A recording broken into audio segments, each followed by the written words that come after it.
¿Te parece bien, Ana, si comenzamos? Sí, doctora, perfecto. Bueno, muchas gracias.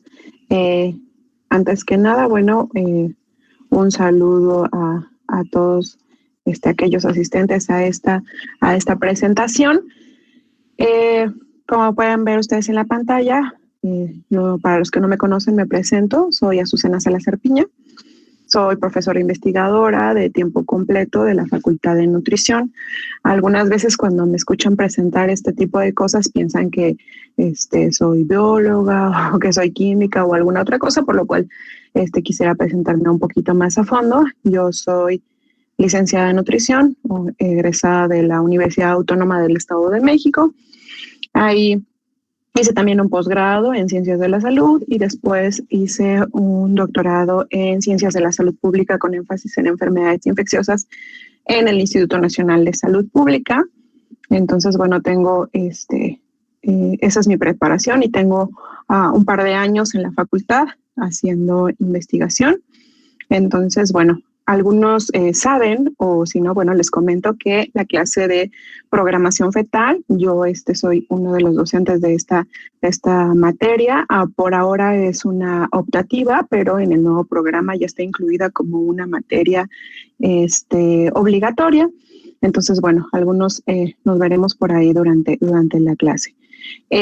Quise presentarles este proyecto en específico porque me pidieron que les hablara sobre todo a los alumnos de sexto, séptimo y demás que están interesados en la investigación como de lo que he venido haciendo, pero me interesó presentar lo que he venido haciendo justo con estudiantes de la facultad, ¿no? Porque tenemos otros proyectos en maestría y demás, o con otras escuelas, pero sí quise hablarles un poquito de lo que está aconteciendo con estudiantes de la propia facultad. Entonces, bueno, como bien ustedes vieron en las promociones, en los carteles, la plática se trata acerca de diabetes, programación fetal y ambiente. Entonces, bueno, ¿cuáles van a ser los principales tópicos que vamos a tocar aquí? Un brevísimo contexto de diabetes, del panorama epidemiológico, de lo que es programación fetal y obviamente el punto central, los proyectos actuales que estamos teniendo en la Facultad de Nutrición. Si van teniendo alguna duda o alguna pregunta, pues les pido por favor que la vayan anotando y al final, bueno, hacemos un brevísimo tiempo para preguntas que ustedes pudieran tener al respecto. Bueno, como todos ustedes saben, la OMS dice que la diabetes mellitus es una enfermedad crónica que aparece cuando el páncreas no produce insulina suficiente o cuando el organismo no la utiliza eficazmente, ¿no? El efecto, obviamente, de esta diabetes, o como nosotros lo podemos observar, es con una hiperglucemia. Existen diferentes tipos de diabetes tipo 1, tipo 2, gestacional. La tipo 1 se caracteriza por ausencia de la síntesis de insulina, típicamente la tipo 2 por una utilización ineficaz de la insulina, a llegar al punto de requerir también de insulina, y diabetes gestacional, la cual prácticamente es una hiperglicemia que es diagnosticada o es vista por primera vez durante el embarazo. Ahí hay, bueno, ciertas contraposiciones con respecto a esta diabetes gestacional. Hay quienes dicen que, bueno, seguramente esta mujer venía experimentando hiperglucemias o resistencia a la insulina previa al embarazo, que no había sido detectada y que, bueno, el embarazo es una condición que detona algo que ya venía teniendo esta persona. Hay diferentes corrientes y, bueno, no vamos a tratar ese punto aquí, pero está otro tipo de diabetes gestacional. ¿Cuál es el problema con la diabetes? De acuerdo a los resultados del ENSANUD 2018, más de 8.6 millones de personas en el país, en México, de más de 20 años, tienen diagnóstico ya de diabetes mellitus tipo 2, ¿no? Es decir, tenemos un 10%, un poco más de 10% de la población. Es más frecuente en mujeres que en hombres, aunque las cifras son muy, muy similares. Y lo preocupante de esto no solo es la cantidad de personas que tienen este padecimiento, sí, no, también la edad a la que ahora se está diagnosticando, ¿no? Entonces tenemos que hace algunos años, algunas décadas, el diagnóstico de diabetes se daba por ahí de la etapa de más de 60 años, es cuando se comenzaba a dar este diagnóstico. Si bien en nuestro país el número de personas que viven con diagnóstico de diabetes es el pico más alto, sigue siendo en esta edad. Bueno, lo que podemos ver en esta gráfica es que ya hay personas de 20 a 29 años, de 30 a 39 años que tienen diagnóstico de diabetes mellitus. Todos sabemos, hemos escuchado que también existe en el país un problema de subdiagnóstico. Quiere decir que hay muchas personas que viven con la enfermedad, pero no han sido diagnosticadas. Es decir, el hecho de que no tengan el diagnóstico médico como tal no los exime de que puedan estar padeciendo esta enfermedad. Ahora, ¿cómo sabemos que esto es posible? Bueno, por las altas tasas de obesidad, de sobrepeso y obesidad, y bueno, que esto es uno de los factores de riesgo para esta enfermedad, para la diabetes mellitus tipo 2, ¿no?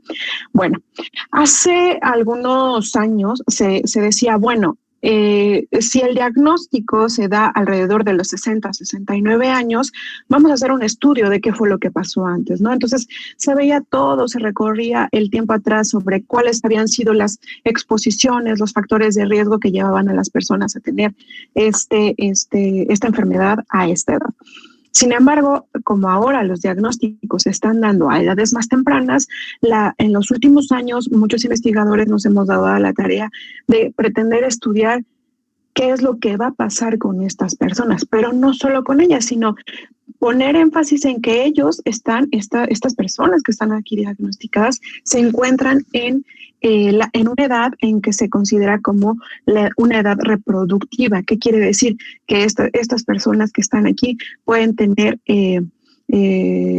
una siguiente generación o van a ser los papás de alguien, ¿no?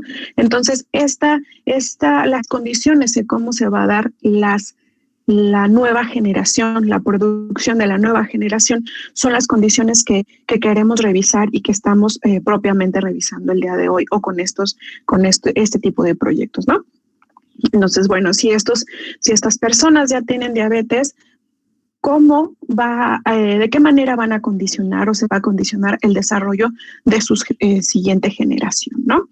Entonces, bueno, desde hace algunos años surge un tópico de estudio que se trata acerca de la programación fetal de enfermedades crónicas. Y bueno, nosotros nos vamos a centrar hoy en diabetes mellitus tipo 2, aunque en enfermedades crónicas entran diferentes enfermedades. No me da tiempo, obviamente, de verlo todo en una hora. Obviamente tampoco me da tiempo de verlo todo en un curso. En el curso de programación fetal tratamos de desmenuzar esta parte, pero bueno, a veces sí terminamos, a veces no nos es tan posible y obviamente el conocimiento es vasto y tratamos de darles lo que es necesario para que ustedes tengan una mayor comprensión de estos temas, ¿no? Bueno, esta programación, este tópico de diabetes de programación fetal de enfermedades crónicas, surgió con una teoría de un epidemiólogo, de Barker, entre los años 68 y 78. Él hizo en Inglaterra y en Gales un estudio epidemiológico acerca de las enfermedades cardiovasculares. Él hizo un estudio retrospectivo en donde buscó sobre las muertes, sobre las personas que habían muerto por enfermedades cardiovasculares, cuáles habían sido sus condiciones al nacimiento, ¿no? Y se encontró que muchas de estas personas habían nacido en lugares donde existía un alto índice de mortalidad materna y de mortalidad infantil, y que además en esos momentos habían pasado por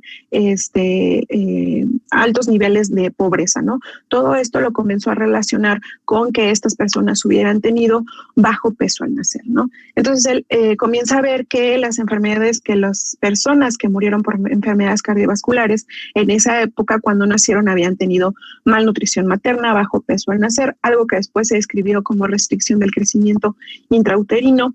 Y bueno, más adelante se añade a esta teoría no solo el hecho de haber tenido desnutrición, sino obesidad también por parte de la madre. Bueno, entonces él veía que estas enfermedades podían haber sido condicionadas o fueron condicionadas por estos las condiciones en que el estado nutricional de la madre se encontraba. Y entonces, bueno, aquí en esta diapositiva les presento una idea muy general de cuál fue la hipótesis que definió Barker y que se ha venido trabajando a lo largo de muchos años tratando de desmenuzarla poco a poco, ¿no? Entonces, él habla de que el estado nutricional materno de alguna manera condiciona nutrición materno, y este desarrollo de la placenta va a tener una injerencia sobre cómo se va a dar una cierta desnutrición fetal o una malnutrición fetal, es decir, va a producir cambios en el feto, ¿no? Lo que después describió como restricción del crecimiento intrauterino.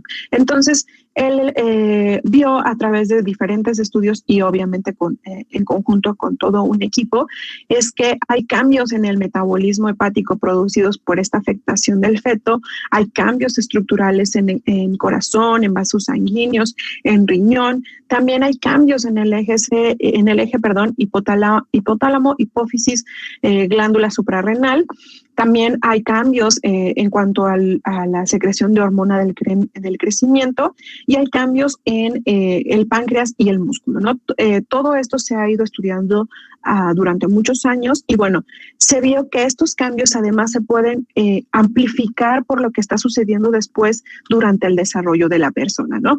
Que existen aumentos en los niveles de LDL, de colesterol, de fibrinógeno, que puede haber hipertensión arterial, que puede haber hipertrofia ventricular izquierda, y que además puede haber diabetes, ¿no? Y que todo esto en conjunto son factores de riesgo para el desarrollo de enfermedades cardiovasculares. Él se centra en las enfermedades cardiovasculares, puesto que para él durante mucho tiempo, pues su tema de interés y lo que lo llevó a este estudio fueron las enfermedades cardiovasculares, ¿no? Entonces, su teoría dice que, bueno, que tienes en tu desarrollo fetal, tu madre tenía unas condiciones, o la madre tiene unas condiciones que esas condiciones van a ser un ambiente en el cual se va a desarrollar el feto. Ese feto se va a desarrollar bien, mal, regular, dependiendo de las condiciones que haya tenido, pero que ese desarrollo no solamente se va a medir en cuanto a si creció o no creció, si tuvo bajo peso al nacer, sino va más allá de una cifra. Se mide con esta cifra un riesgo, pero que hay cambios ya fisiológicos, morfológicos en esta persona que, bueno, son cambios con los que va a tener que vivir ya toda su vida, ¿no? Y entonces, bueno, ahora se sabe, complementando a estas teorías de Barker y todos estos trabajos que se han hecho durante varios años, que la restricción del crecimiento intrauterino condiciona también obesidad, lo que se conoce como un círculo vicioso de malnutrición, ¿no? Niños con bajo peso al nacer que se convierten en adultos obesos. Y bueno, que también se puede condicionar el propio desarrollo de la diabetes sin tener que pasar forzosamente por eventos que tengan que ver con con enfermedades cardiovasculares, ¿no? Entonces, bueno, es muy amplio, es muy diverso el conocimiento acerca de cómo estas enfermedades crónicas se entrecruzan y se dan como resultado de este estado de nutrición materno, ¿no?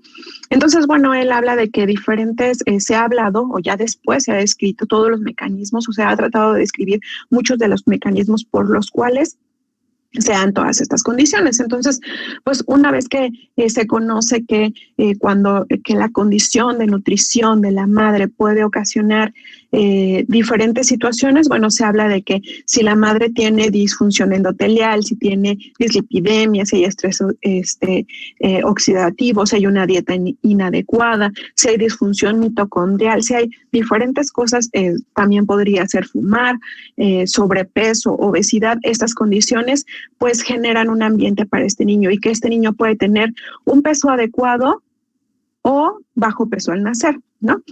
Cuando hay bajo peso al nacer, hay un mecanismo que se ha descrito muy eficientemente, que es el mecanismo de crecimiento compensatorio, ¿no? Es decir, se salvó a este niño sacrificando su peso y su dimensión por decirlo de alguna manera coloquial, si se necesitaban 100 células para construir a este niño, sobre todo en sus órganos vitales, en lugar de ocuparse 100, se ocuparon 70 y 70 células están haciendo el trabajo de 100.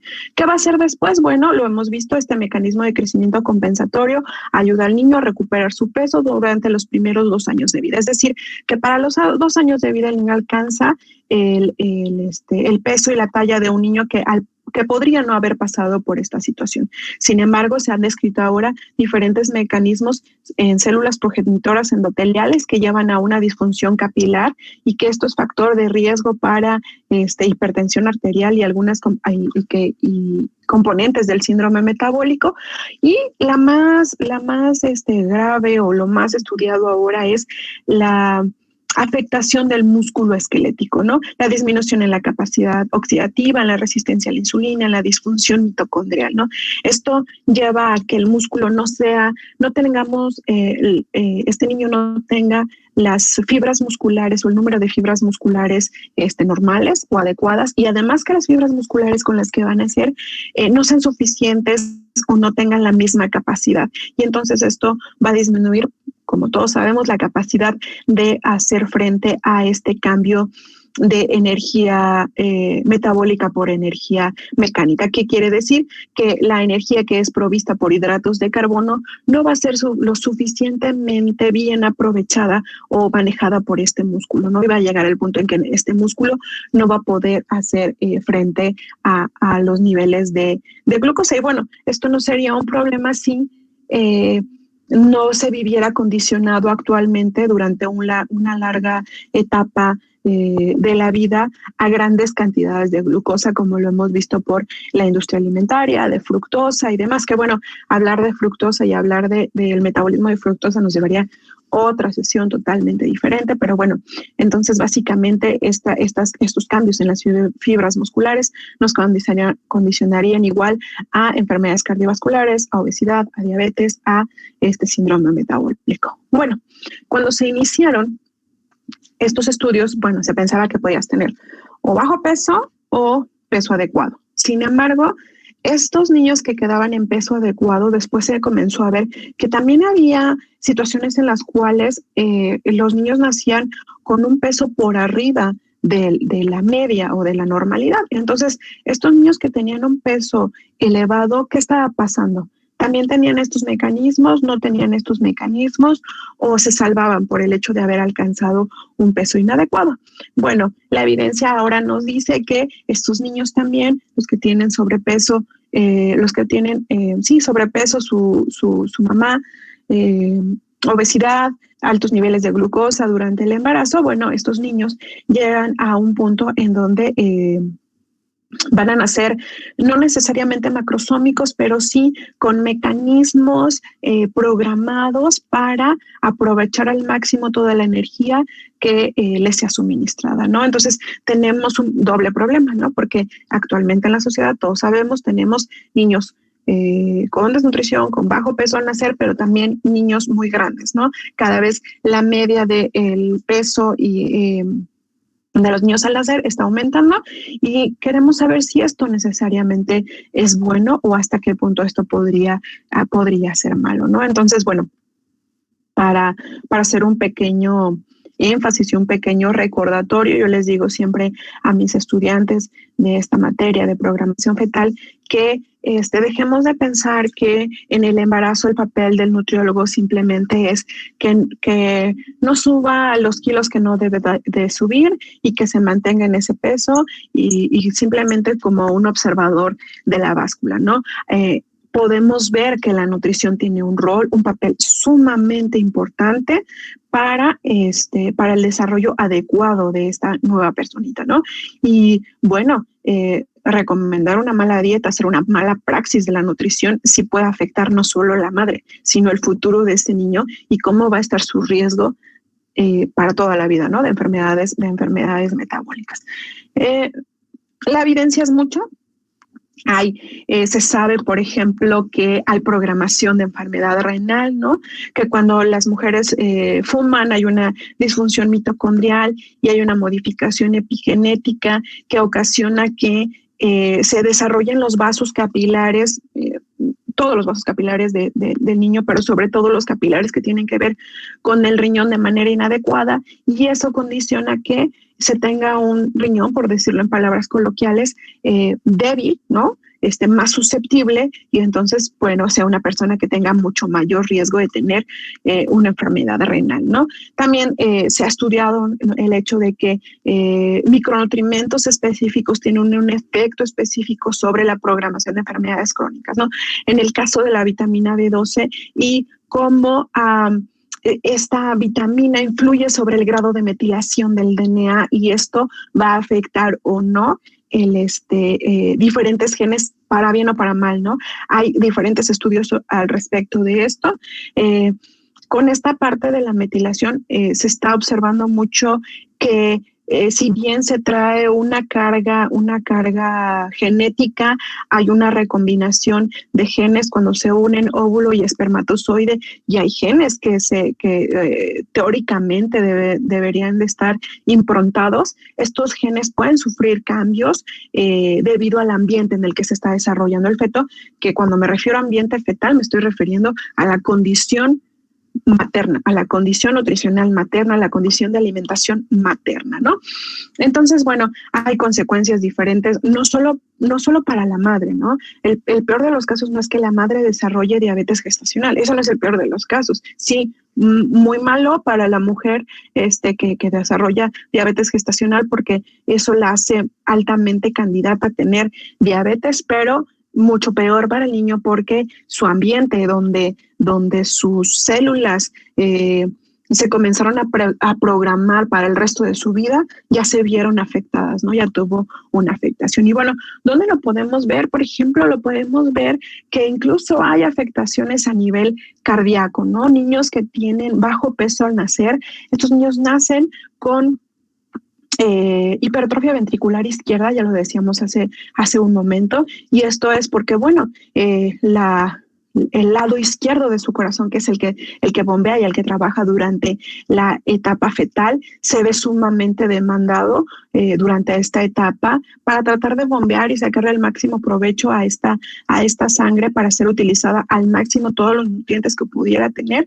Y bueno, este lado izquierdo del corazón crece más de lo que debiera, lo que, por decirlo nuevamente en palabras coloquiales, ocasionaría un cansancio al corazón, ¿no? Y entonces, en las etapas más adelante, yo ya vendría, o este paciente ya vendría con una deficiencia, ¿no? En la cual su corazón se va a cansar más rápido que el de otro que no haya tenido esta condición, ¿no? Y bueno, todo esto que yo les menciono también ha sido ahora nuevamente reevaluado para decir que existe una programación fetal de enfermedades metabólicas, o una programación fetal metabólica. ¿Qué quiere decir? Que nuestro metabolismo se programa desde la etapa fetal. Hay marcas epigenéticas que comienzan en la etapa fetal y que van a dar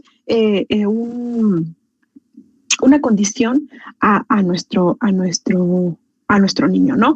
Y bueno, aquí hemos hablado de condición materna, esto cómo va a afectar al niño y, bueno, el factor de riesgo de este nuevo niño. Pero hay otra situación que también comienza a ser muy interesante y muy importante para los investigadores, y es la programación transgeneracional. ¿Qué quiere decir? Yo puedo tener una madre sana y, bueno, con eso voy a tener unas condiciones por el ambiente en el que me desarrollo. O yo tuve una madre con diabetes, ¿no? Que tenía diabetes al momento de que estaba embarazada, entonces tengo una cierta condición. Hasta ahí es lo que hemos revisado hasta hace un momento. Sin embargo, este niño que nació con esas condiciones se va a exponer después a cierto ambiente. Ese ambiente puede ser malo o ese ambiente puede ser bueno. Puede ser un ambiente saludable en donde tengo una buena dieta, hidratación, sueño, realice actividad física, consumo antioxidantes, etcétera, etcétera. Todo lo bueno que ustedes ya saben y que seguramente hacen. Pero también está otro ambiente, ¿no? Un ambiente no necesariamente bueno, ¿no? Sino más bien malo, que es abusar del azúcar, no dormir lo suficiente, excederse en los alimentos, en algunos tipos de alimentos sobre todo, no tener horarios establecidos y además no realizar actividad física, que diría yo es una de las peores, ¿no? Entonces, este ambiente ahora está afectando a este niño, ¿no? Y bueno, teóricamente, o hasta donde nos decía la teoría de Barker, eso se vería reflejado que cuando se convierta en un adulto de 60 años pueda tener una enfermedad metabólica. Sin embargo, como vimos en una de las primeras diapositivas, bueno, resulta que esta condición de diabetes o de enfermedad ya se tiene desde la edad reproductiva. Entonces, ¿cómo va a ser esa edad reproductiva y esta generación? ¿Cómo va a condicionar a la siguiente, ¿no? Es decir, esta mujer, por ejemplo, que está en esta diapositiva, ya trae una programación, ¿no? Si tuvo un ambiente bueno, un ambiente malo, y además cómo nació de su madre, ¿no? Entonces, hay una gama de posibilidades de las marcas epigenéticas que podría traer esta mujer, y obviamente de lo que podría pasarle a la siguiente generación, ¿no? Y entonces, bueno, en el laboratorio es lo que hemos querido estudiar. Este proyecto nació a consecuencia, el proyecto que les voy a presentar, nació a consecuencia del interés de alumnas de la materia de programación fetal. Entonces, bueno, el proyecto del cual les voy a hablar tiene que ver con esa programación transgeneracional, ¿no? Y hasta aquí básicamente hemos hablado de la mamá, del ambiente intrauterino, de lo que le pasa al niño y de, bueno, si esta nueva madre, cómo va a afectar al niño. Sin embargo, estamos dejando algo de lado, ¿no? Y es el padre, porque, bueno, pues la mujer requirió de una, el óvulo requirió de un gameto masculino, de un espermatozoide, y entonces, bueno, ahora se sabe que hay diferentes efectos de la diabetes sobre la fertilidad masculina y que, bueno, también el hecho, la condición en cómo esté la madre durante el desarrollo fetal, se sabe que la espermatogénesis que ocurre durante el desarrollo embrionario del feto masculino reacciona a las condiciones del ambiente en el que se está desarrollando la madre, ¿no? Entonces, bueno, no solo es el hecho de que el niño pueda nacer con ya un riesgo de infertilidad o situaciones relacionadas con la espermatogénesis, sino que si tiene diabetes al momento de la fecundación, ¿no? O sea, es decir, si el sujeto tiene diabetes cuando el espermatozoide fue el que fecundó a este óvulo para este nuevo niño, pues ahí también trae otra carga para este niño sobre las marcas epigenéticas que va a tener, ¿no? Entonces, es muy importante la nutrición de la madre porque ese ambiente es en el que se va a desarrollar el feto, pero la condición con la que se da la fecundación, es decir, la calidad del esperma y la calidad de los óvulos también tiene un importante efecto sobre cómo se va a desarrollar este niño, ¿no? Y bueno, en el laboratorio con el cual nosotros estamos colaborando, hay varios estudios que se están haciendo acerca de esto, ¿no? De cómo la diabetes modifica, ocasiona modificaciones a los espermatozoides, ¿no? Y bueno, para poder nosotros entrar a estos proyectos y queriendo estudiar la diabetes mellitus, bueno, nos centramos sobre la vía de señalización de la insulina, que esta no se las tengo que explicar, todos los nutriólogos debemos de sabérnoslas al derecho y al revés, por arriba y por abajo, y bueno, cuáles son las consecuencias de la señalización por esta insulina. Y bueno, aquí solamente les puse esta diapositiva para ilustrar que, bueno, nosotros queríamos estudiar esta vía de señalización que se ve afectada durante el desarrollo de la diabetes y que, bueno, queremos obviamente trabajar con todas las moléculas posibles, con todas las proteínas posibles implicadas en la vía de señalización. Sin embargo, no todas se pueden medir a través de lo que nosotros estamos midiendo, que es la metilación del gen. Y entonces nosotros nos centramos en el sustrato receptor de insulina, que es este que estoy señalando aquí, que es este amarillito, y en GLUT4. ¿Por qué esta vía de señalización de la insulina es tan importante? Bueno, porque esta vía de señalización tiene que ver con la apoptosis, con síntesis de glucógeno, con crecimiento, con síntesis de proteínas, con adipogénesis, con todo lo que tiene que ver con el metabolismo, ¿no? Entonces, nosotros nos centramos en estas proteínas y, bueno, no solo en las proteínas, o más bien no en las proteínas, ¿sí? No en los genes que codifican para estas proteínas.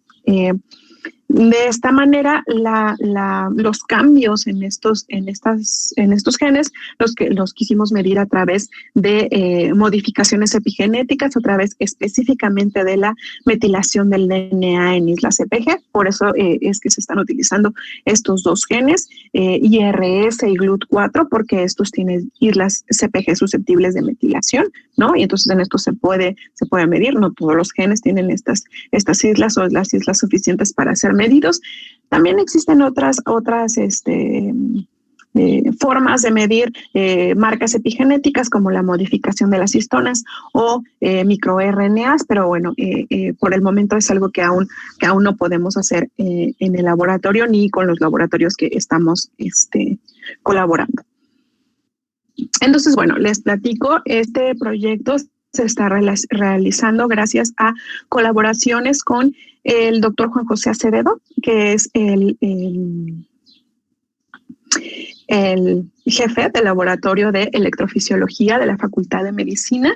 Él nos ayuda con los modelos animales. Él tiene el modelo de diabetes, nos permite trabajar en su laboratorio. Hacemos uso del bioterio de la Facultad de Medicina, es decir, del lugar donde se ponen a los ratoncitos, porque todo esto lo trabajamos en un modelo murino. Y bueno, ha sido de gran apoyo el doctor para poder realizar este proyecto. Y bueno, sí, gracias a que contamos con el bioterio que él nos ayuda a tener acceso a él, podemos tener a los ratones. La Facultad de Nutrición no cuenta por el momento con un bioterio o un lugar adecuado para poder tener a los animalitos.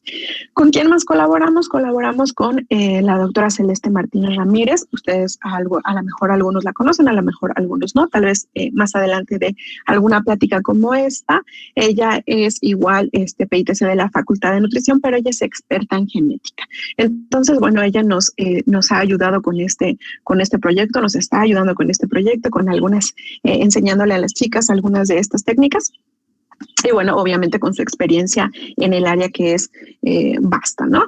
Entonces, ¿cuál es la investigación que estamos haciendo en la actualidad? En la actualidad tenemos un proyecto sobre la influencia de la calidad dietética en la metilación de IRS y GLUT4 en un modelo murino de diabetes mellitus tipo 2 transgeneracional.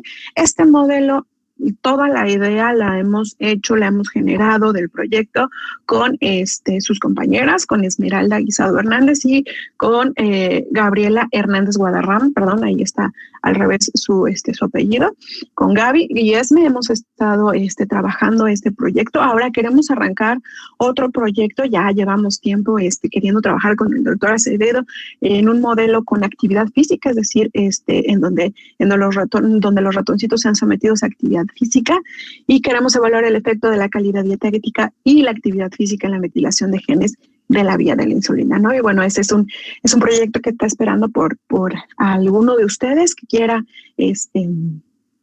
incluirse en este proyecto. Les comento que Esmeralda y Gabriela hicieron sus prácticas profesionales en el laboratorio conmigo. De ahí, bueno, estaban probando si les gustaba o no les gustaba esta área y decidieron quedarse a hacer el servicio social. Ya concluyeron el servicio social. Por efectos de la pandemia nos falta un muy poquito, un procedimiento ya nada más para que ellas puedan terminar su trabajo, trabajo y puedan concluir con su tesis. Y bueno, tal vez se dediquen a la investigación, por ahí alguna de ellas.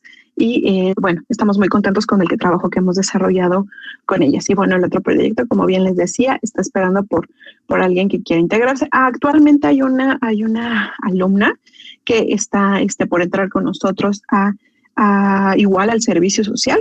Sin embargo, bueno, todavía estamos viendo si va a haber las condiciones necesarias para que se pueda desarrollar el modelo. Entonces, bueno, ¿cuáles han sido los avances de ellas? Yo quiero platicarles que a mí me gusta que los estudiantes aprendan todo el manejo de los proyectos, lo hacen todos los estudiantes. Digámoslo así, son su propio jefe, yo nada más lo superviso, le doy modelo, sus ideas, ¿no? Porque aquí las mentes frescas, las mentes que leen todos los días, las mentes que están, más conscientes de los problemas actuales son ustedes, que son los estudiantes. Entonces, yo nada más les ayudo a moldear sus ideas, ¿no? Entonces, bueno, ellas trabajaron el modelo de diabetes, si bien, como les digo, este modelo lo tiene desarrollado el laboratorio de electrofisiología. Ellas lo tuvieron que aprender a hacer, a generar, qué es lo que se le pone, qué este fármaco y en qué condiciones, cómo se le pone a los ratoncitos para que sean diabéticos. Ellas mismas también, con ellas hicimos la modificación de la dieta, nos basamos en dieta estándar, hicimos una modificación en cuanto a hidratos de carbono y lípidos.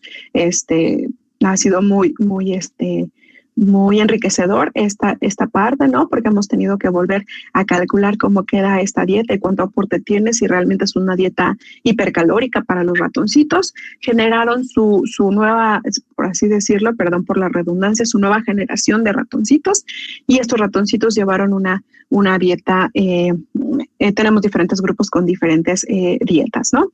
De ahí ellas van a medir la metilación del DNA de los genes que antes les mencioné, o de los genes, perdón, que antes mencioné.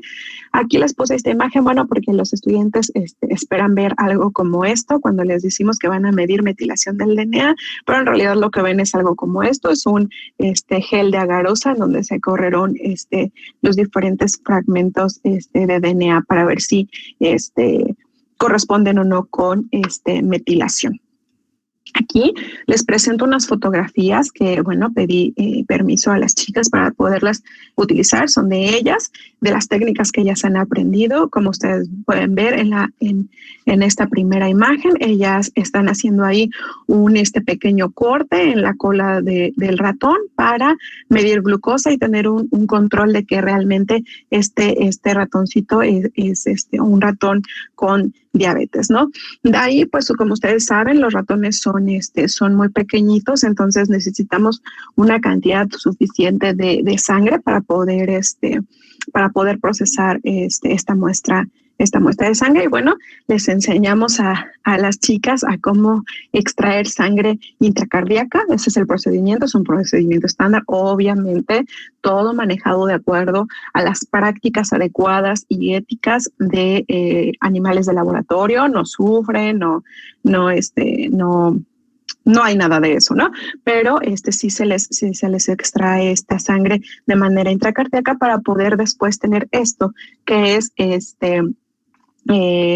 la extracción y purificación de DNA. Ellas van actualmente en esto, tienen ya su extracción y purificación de DNA, ya lo cuantificamos, tienen muy buenas mediciones para poder hacer la medición de metilación. Ya hicieron el primer procedimiento para medición de metilación. Sin embargo, bueno, están todavía, estamos esperando que nos den luz verde el semáforo epidemiológico para poder regresar al laboratorio y terminar con esta última fracción del proyecto, ¿no? Y esto se los muestro, no por mostrar aquí las técnicas como tal, sino para que ustedes vean que a veces lo que se piensa que se va a hacer con lo que realmente llegan y hacen en el laboratorio, pues no tienen tanta idea, ¿no? Y entonces creo que el objetivo de esta charla era que ustedes conocieran lo que se piensa, lo que se hace y cómo es que se hace, ¿no?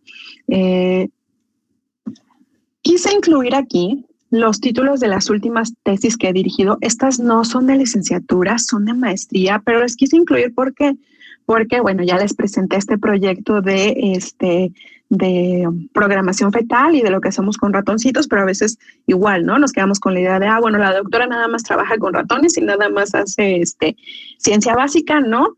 En maestría, las últimas 3 tesis que dirigí fueron estas. La primera es asociación entre la presión aórtica central y sus derivados. Esto se hizo en pacientes con enfermedad renal crónica en hemodiálisis, en una unidad de hemodiálisis de aquí del estado. La chica que hizo esta tesis, maestra ahora, es médico, ella es médico y cursó la maestría en ciencias de la nutrición y bueno, me dio el honor de yo dirigirla en esta tesis. Después tenemos esta de caracterización y comparación de ingesta de grasas en población adulta en el año 2012 y 2016 en población mexicana. Estos son resultados de la ENSANUD. Tenemos un acuerdo de colaboración con gente del Instituto Nacional de Salud Pública y entonces hicimos un análisis de la ingesta de grasas en el año 2012 y 2016 de toda la población mexicana. Estamos trabajando actualmente el artículo que va a desprenderse de esta tesis. Les comparto que su compañera fue contratada como asistente de investigación en el Instituto Nacional de Salud Pública y obviamente también ella es egresada de esta Facultad de Nutrición, entonces lo cual que me tiene muy muy contenta, ¿no? Porque quiere decir que lo que estamos produciendo, los estudiantes que estamos produciendo son de alta calidad, ¿no? Y bueno, la otra tesis que dirigí fue análisis de intervenciones con inulina comercial y estudio de sacáridos comercializados como inulina de agave utilizados en una intervención en sujetos mexicanos con diabetes mellitus tipo 2, ¿no? Esta intervención en sujetos mexicanos ya no la metí aquí, pero esta intervención la hicimos con otro alumno de maestría que ya se graduó hace 2 años. Con él hicimos la intervención en el Hospital General de Huitzuco Guerrero y bueno, esto todo se los pongo, no crean, no es para presumir, sino para que ustedes sepan que tengo la suerte de trabajar todas las áreas de la nutrición. Ciencia básica a nivel clínico y a nivel poblacional, ¿no? Entonces, estoy pues siempre dispuesta a apoyar a las nuevas generaciones que quieran dedicarse a la investigación. Orgullosamente, les decía al principio, soy nutrióloga, me gusta la investigación, me dedico a esto, estamos en esto y bueno, he tenido la suerte de no sesgarme hacia un nicho pequeño, sino he estado trabajando en múltiples áreas, ¿no? Y bueno, para concluir, quisiera darle las gracias por asistir a esta presentación. Aquí están mis correos de contacto por si alguno tiene alguna duda, algún comentario o quiere ponerse en contacto para alguna cosa. Con mucho gusto estaré pendiente de mis correos. Nada más no se les olvide ser muy específicos con el asunto para que yo sepa exactamente qué es lo que ustedes necesitan, ¿no? Y bueno, les presento a mis estudiantes. Esmeralda y Gaby son las 2 chicas que han desarrollado el modelo del proyecto que les platiqué. La belleza no está peleada con la ciencia, entonces ellas, bueno, además de muy guapas, son muy inteligentes y bueno, están a punto de terminar la tesis y obviamente obtener su grado de licenciadas. Por ahora, bueno, pues aquí están estas pasantes de la licenciatura en nutrición. Y bueno, tenemos a Angélica Lizeth Torres, que se acaba de incluir con nosotros en el laboratorio. Estamos trabajando con ellas 3 a la par de la tesis y para que no se me aburran, algunas cuestiones para un artículo de investigación. También me gustaría darle las gracias, que no lo hice antes, a la maestra en Ciencias de la Nutrición, Elizabeth Negrete León, que ella es asistente técnico en el laboratorio de electrofisiología del doctor Acevedo. Entonces ella apoya, nos ayuda muchísimo y nos ayuda todo el tiempo y apoya muchísimo a mis alumnas. Ella también es una exalumna y es graduada de la maestría en Ciencias de la Nutrición de la Facultad de Nutrición. Entonces, bueno, seguimos creando y construyendo redes con todos estos estudiantes. Y bueno, espero haber cumplido el objetivo de enseñarles un poquito de lo que nosotros hacemos o de lo que, no puedo decir yo, porque pues tengo la fortuna de trabajar con muchas personas, hacemos acerca de investigación. Y bueno, eso sería todo por mi parte. Ana, no sé si tengas alguna pregunta por ahí. Muchas gracias, doctora. Muy interesante todo lo que trabajan. Y sí hay dudas, seguro que sí. Déjenme, las leo. Yasmín Abrego pregunta que en promedio, ¿cuánto tiempo tarda realizar una tesis? Esto es muy variable, depende del tema, depende del tipo de investigación que quieres realizar y el alcance de los objetivos. Esta tesis, este trabajo de tesis que les presenté, el de sus compañeras, estaba previsto para un año y muy posiblemente lo hubiéramos terminado en un año, pero bueno, ya llevamos un poquito más. Yo calculo que si aprovechan el tiempo de las prácticas profesionales y el servicio social, debería de ser suficiente trabajando en el mismo tema para sacar una tesis. Entonces, que considero que una buena tesis puede ser sacada en un año. Pero bueno, les digo, esto depende también del trabajo del propio alumno, de la extensión del proyecto y de los recursos con los que se cuente. Les digo, en este caso, bueno, la pandemia y el que no puedan trabajar las estudiantes por cuestiones de pandemia, bueno, va más allá de lo que nosotros podemos solucionar, ¿no? Gracias, doctora. También preguntan, ¿qué plataformas recomienda para adentrarse al mundo de la investigación? Todo lo que se encuentren y les sea interesante acerca de su disciplina, ¿no? Es decir, pueden encontrar artículos en periódicos, en revistas, en blogs, en las redes sociales, cuestiones que les sean interesantes acerca de su profesión. Obviamente no quedarse con esa información, sino buscar en bases de datos como PubMed, por ejemplo, o como Scopus, información con un buen nivel de evidencia científica para estudiar el tema, ¿no? Perfecto. También preguntan que si pueden hacer un trabajo de tesis, con alguna otra dependencia ajena a la UAM. Sí, claro. Por ejemplo, yo hay un estudiante que acabo de asesorar, me nombró el Consejo Interno de Posgrado su asesora, y él trabajó con el Instituto Nacional de Cardiología. Él estuvo en un laboratorio haciendo el servicio social y las prácticas y el servicio social, y a consecuencia del trabajo que realizó ahí, también está haciendo la tesis, y yo fui su asesora para que, las personas que le dirigieron la tesis no son del área de nutrición, entonces necesitaban a alguien del área de nutrición que le diera un enfoque al trabajo. Entonces, yo fui esa persona. Él acaba de concluir con su proyecto de tesis y está por graduarse también. Él tuvo la fortuna de terminar antes de la pandemia, entonces ya debió de haber sido a inicios de este semestre, estaba por ser su examen recepcional. Perfecto. Sí, eso también creo que a veces es importante saberlo, porque los chicos muchas veces buscan esa vinculación con otras instituciones. Entonces, también la propia facultad y los investigadores de la facultad pueden generar esos enlaces. Sí, claro. También, perdón, maestra, perdón, doctora, continúe, perdón. No, perdóname. Te iba a decir que también tenemos gente, investigadores que nos buscan de otros centros de investigación, o sobre todo los institutos nacionales, que nos buscan a los investigadores, pero que en realidad lo que quieren son estudiantes interesados en el área de investigación, ¿no? Entonces, lo que hemos visto es que hay una buena cantidad de alumnos que se están decidiendo por esta área y les está yendo bastante bien. Súper bien. Otra preguntita. Dice, ¿cuántas vacantes hay para poder trabajar con usted en el proyecto? Las vacantes, yo trato de no tener más de 4 alumnos al mismo tiempo que sean de lo mismo, ¿no? O sea, por ejemplo, en este caso, Esmeralda y Gaby están por terminar, entonces prácticamente solo me voy a quedar trabajando con Lisette, entonces yo tendría 2 a 3 lugares para trabajar. Nada más que, híjole, sí voy a tocar una fibra sensible, ¿no? Yo les pido a los estudiantes que se quieran integrar a los proyectos conmigo, que yo soy muy sincera con ellos de cuánto tiempo pueden tardar, hasta dónde podemos llegar. Si solo quieren hacer las prácticas, solo hacen las prácticas sin compromiso de tesis.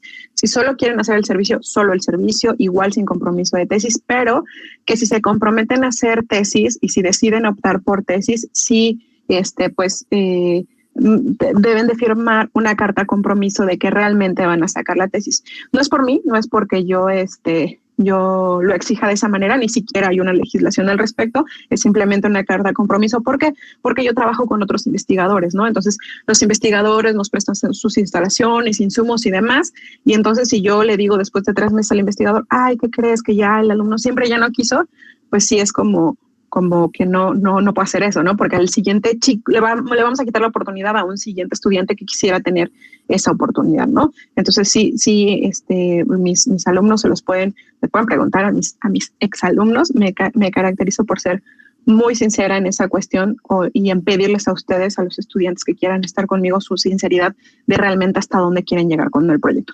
No hay obligación en mi caso, no puedo hablar por los demás, pero en mi caso no hay obligación de hacer como tal la tesis si quieren como probar la investigación, pero cuando se deciden así hacer tesis, pues ahí sí somos un poquito pues como más exigentes y sí pedimos seriedad, ¿no? En ese aspecto. No, y está súper bien, maestra. Perdón, doctora, todo sobre la mesa, ¿no? Porque muchas veces, pues sí, a veces como alumnos no nos comprometemos o no medimos el alcance que tienen estas decisiones o el arrepentirnos y echarnos para atrás. Sí. Hay estudiantes que me han dicho, ¿sabes qué? ¿Sabe qué, doctora? Si quiero hacer tesis, hacen las prácticas profesionales y cuando terminan las prácticas profesionales, antes de que incluso hayamos empezado, me han dicho, ¿sabe qué?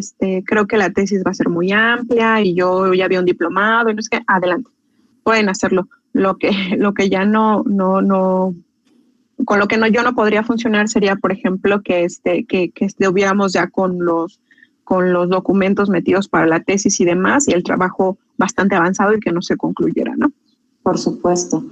Preguntan también si los estudiantes o alumnos pueden elegir a los asesores o hay alguien que los asigne, y en este caso, ¿quién los asignaría? Ok, bueno, el procedimiento es el siguiente. Cuando alguno de ustedes ya se decidió que quiere optar por una tesis, yo les sugiero, esto es una sugerencia mía, que opten por la tesis y por elegir esa opción de titulación cuando ya tengan al menos el protocolo de tesis terminado, es decir, todo hasta antes de sacar los resultados, o sea, una idea muy clara de qué quieren hacer, cómo lo quieren hacer, si van a tener financiamiento, si no, si les van a ayudar, quién les va a ayudar, cómo les van a ayudar y demás. Y entonces ya se mete a consejo técnico un oficio solicitando registro de director y título de tesis. Y la persona que funge como su director puede sugerir un asesor, ¿no? Es decir, por ejemplo, yo voy a meter el oficio para Esmeralda y entonces yo digo, su tesis se va a llamar así, yo quiero ser su directora y sugiero que se me pudiera poner como asesor a tal persona. Y entonces el consejo técnico de la facultad evalúa mi solicitud, evalúa si es pertinente o no. Si no fuera pertinente, me sugieren a alguien más que pueda ser el asesor interno. Y cuando ustedes hacen la tesis con alguien que no es de la facultad, sí debe ir la figura, sí o sí, de un asesor interno. O sea, alguien interno de la facultad que los asesore. Aunque ustedes la hagan en cardiología, en cancerología, en el Subirán, en donde sea que la hagan, debe haber una figura de asesor interno y ese se solicita. Si ustedes dicen, no, es que no conozco a nadie, no sé quiénes podrían ser, también el consejo interno lee el proyecto y dice, proponemos que sea este investigador o esta persona, este maestro, esta persona que se dedica a esa área. Ok, muchas gracias, doctora. Sí, de nada. Otra pregunta dice, ¿para incorporarse al proyecto es necesario ya estar en prácticas o puede ser antes? Yo les pido siempre que ya estén en prácticas, porque he tenido al menos un par de ocasiones en las cuales hay alumnos que dicen, no, es que sí estoy interesado en la investigación y quiero venir, quiero estar, y me quedan un poquito mal porque como todavía tienen muchas clases, luego me dicen, es que tuve examen, es que esto, es que el otro, entonces no hay como tanta seriedad. Yo sé que algunos son muy entusiastas, que no todos son iguales, pero pueden, en mi caso, si van a decidir, por ejemplo, estar conmigo, pueden ir al laboratorio cuando yo tengo las reuniones con las estudiantes. Bueno, ahorita no porque estamos sin asistir presencialmente, pero cuando asistimos presencialmente pueden ir a las reuniones con nosotros. Yo también doy un seminario. Es decir, mis alumnos están haciendo su tesis, están trabajando en laboratorio, pero con los alumnos de maestría y licenciatura trato de organizar un seminario de grupo para empaparnos un poquito de diferentes áreas de investigación y que su experiencia en la investigación sea mucho más enriquecedora. Súper bien esa práctica. Y bueno, ya casi para finalizar, 2 preguntitas. Juan Carlos Arenas menciona que le llama mucho la atención el área de investigación, pero siente que no es bueno en esa área. ¿Qué le recomienda hacer? Ok, bueno, yo le recomiendo que, lea más acerca de, o sea, cuando sientes que te llama la atención la investigación es porque tienes una duda, ¿no? Todos a veces nos preguntamos, no sé, ¿por qué una planta florece? ¿Por qué sale el sol? ¿Por qué? Cuestiones que podrían ser muy obvias, ¿no? ¿Cómo sabes que tienes una actitud investigadora? Porque vas y buscas esa pregunta que te surgió si ya existe una respuesta para esa pregunta que te surgió. Entonces, ¿cómo puedes saber que eres bueno o que esa es tu vocación? Si cada vez que tienes una duda o una pregunta buscas la solución o buscas saber qué hay acerca de ese tema. Si lo haces, eres bueno entonces para esta área. Aunque parezca algo como muy sencillo o muy natural, tampoco la investigación a nivel científico es una situación como que solo 3 personas en el mundo puedan hacer, ¿no? Es muy accesible siempre y cuando tengas esta visión o esta actitud hacia buscar una respuesta a tus dudas, ¿no? Perfecto. Y por último, ¿el tema del proyecto lo designa usted o lo pueden poner los alumnos? Eso depende. Depende. En este caso, una parte de este proyecto que yo les presenté, me lo propusieron Esmeralda y Gaby. Otra parte fue de el modelo que ya teníamos. Otra parte fue asesorada con la doctora Celeste acerca de cuáles genes eran más adecuados para estudiar. Pero se puede hacer una mezcla entre lo que ustedes quieren y la factibilidad de que yo les pueda ayudar con eso. También soy muy sincera. Si por ejemplo, me llega alguien y me dice, oiga, doctora, es que yo quiero hacer un proyecto acerca, no sé, ¿qué se me ocurre? De medicina nuclear, por ejemplo, ¿no? Algo muy específico, ¿no? Yo quiero hacer este proyecto de medicina nuclear. Como no tengo los recursos en este caso, ni la forma de hacer ese proyecto en específico, sí soy muy sincera y le digo, ¿sabes qué? Justo de eso, la verdad, en eso sí no te podré ayudar. No es algo que yo tenga las colaboraciones para podértelo facilitar, pero les puedo ayudar a buscar a alguien más, etcétera, etcétera. Sí, también, si yo no puedo, les digo con quién ir.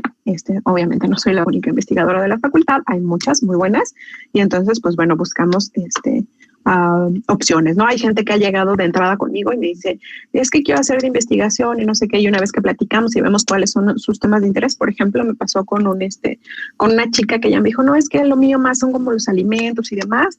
Entonces la dirigí y trabajó y hizo la tesis con la doctora Margarita Ramos. Entonces con ella hizo la tesis y bueno, le fue bastante bien.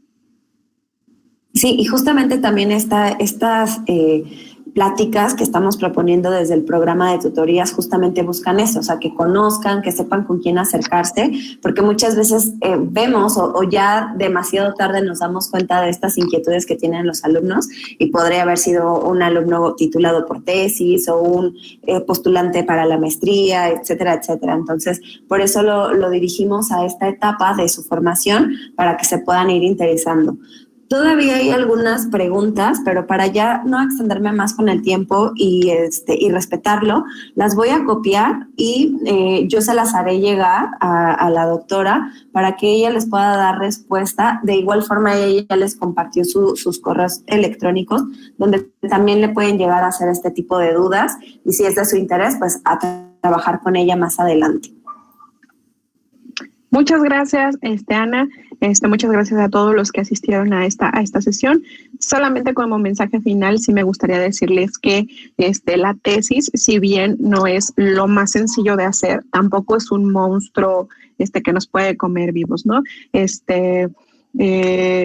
La tesis te puede llenar de muchas experiencias enriquecedoras y de mucha gratificación, ¿no? Cuando ves concluido en un documento que tú hiciste, que tú escribiste, que viste nacer desde cero, la satisfacción es bastante. No le tengan miedo, pero sí hay que ser muy realistas con hasta dónde queremos llegar. Exacto, muchas gracias, doctora. No tienen que responder ningún cuestionario, chicos, únicamente con permanecer durante toda la sesión se les asignará su hora de formación integral. Muchas gracias, doctora. Y ya por último me permito dar lectura a la constancia. Deme un segundito. Claro. Gracias a todos. Gracias. Veo a algunos de los chicos que están inscritos en programación fetal conmigo. Gracias también por estar aquí. Sí, al parecer hay varios de los alumnos con ustedes y comentan que por ahí le irán haciendo algunas dudas referente a todo esto que surgió el día de hoy. Claro que sí, con gusto. Igual que cuando estoy en el laboratorio, ahora no estoy en el laboratorio, pero nos podemos comunicar sin ningún problema. Le damos seguimiento a sus dudas o inquietudes. Listo. Permítame un segunditito, según yo ya lo tenía abierto. Aquí está. No te preocupes.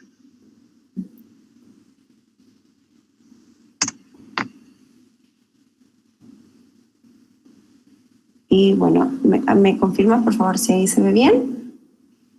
Sí. Ahí está. Bueno, la Universidad Autónoma del Estado de Morelos, a través de la Facultad de Nutrición, otorga la presente constancia a la doctora Azucena Salazar Piña por la impartición de la plática Diabetes, Programación Fetal y Ambiente como parte de las actividades del Plan de Acción Tutorial. Muchísimas gracias, doctora. Y pues seguimos en contacto para mantener este tipo de espacios que permitan dar a conocer su trabajo con los estudiantes y que ellos puedan acercarse con usted para también formar parte de todo ese trabajo que ya realiza. Claro que sí, con mucho gusto. Gracias a todos. Gracias, chicos. Esto es todo por hoy y agradecemos mucho su presencia. Gracias, doctora. Gracias. Hasta luego. Hasta luego.